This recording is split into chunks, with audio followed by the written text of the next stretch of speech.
Welcome to short and success. Friends, आज हम 80 शब्द प्रति मिनट की गति से डिक्टेशन करेंगे। डिक्टेशन स्टार्ट करते हैं। Ready, start. अध्यक्ष महोदय, जब सभी छात्र ऐसा करने लगेंगे तो यह प्रोफेसर किसे अपना भाषण अंग्रेजी में सुनाएंगे।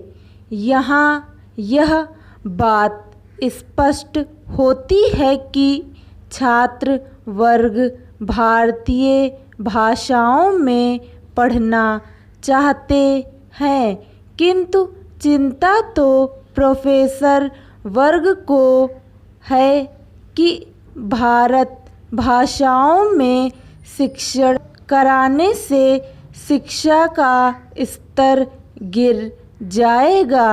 यह प्रोफेसर यदि 1949 से जब से हिंदी संविधान में राष्ट्रभाषा पद पर आसीन हुई तब से अब तक प्रतिदिन एक शब्द यदि हिंदी का सीखते तो अब तक लगभग 16,000 हिंदी शब्द सीख लेते और अपने विषयों में वैज्ञानिक शब्दों के प्रयोग की असमर्थता का राग ना अलापते।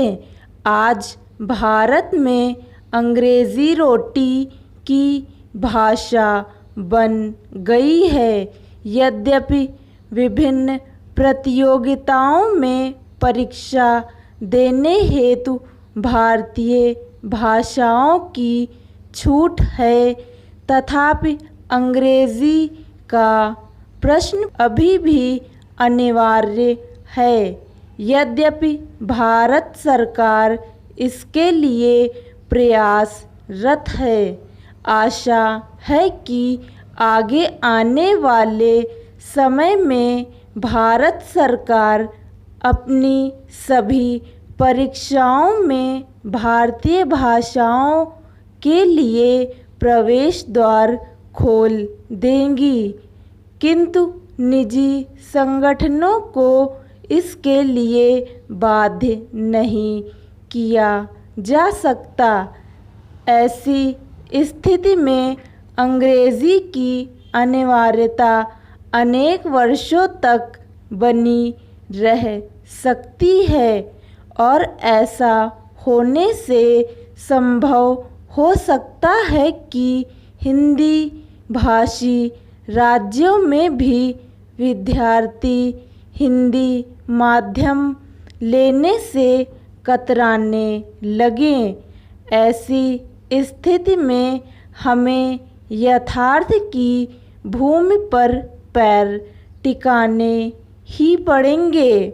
यहाँ तक तथ्य और भी विचारणीय है कि भारतीय विश्वविद्यालयों में विशेषतः उच्च शिक्षा में छात्रों की संख्या दिन प्रतिदिन बढ़ती ही जाती है।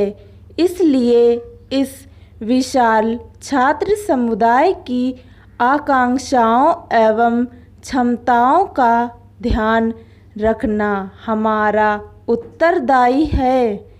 जनतंत्र की अपेक्षा भी यही है कि इस विशाल समुदाय की उपेक्षा ना हो।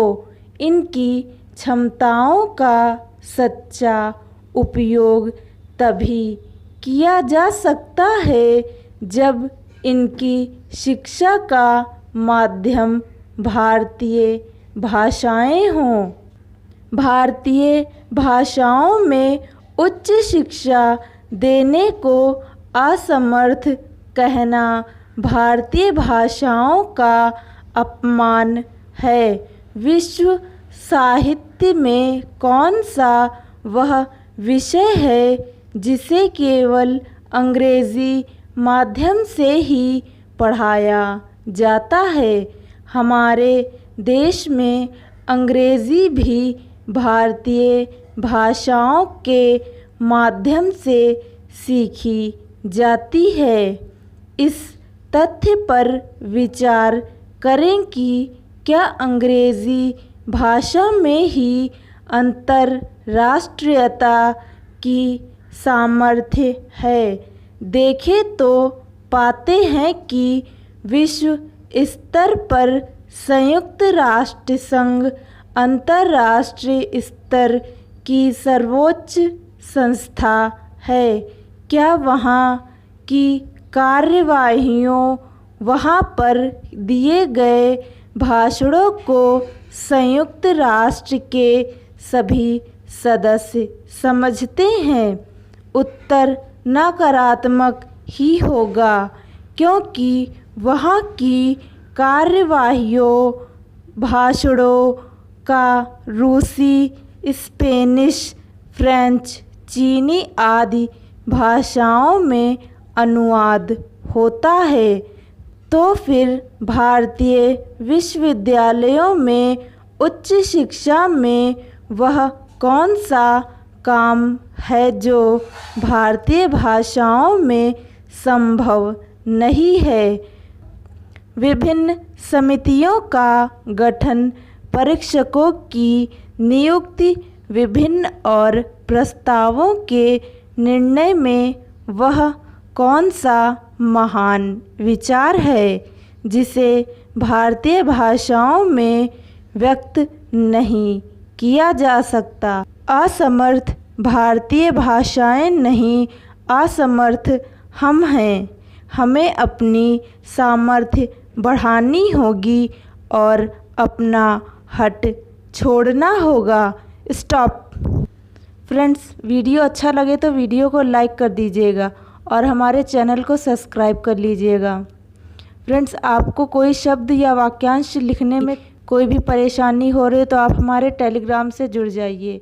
टेलीग्राम का लिंक वीडियो के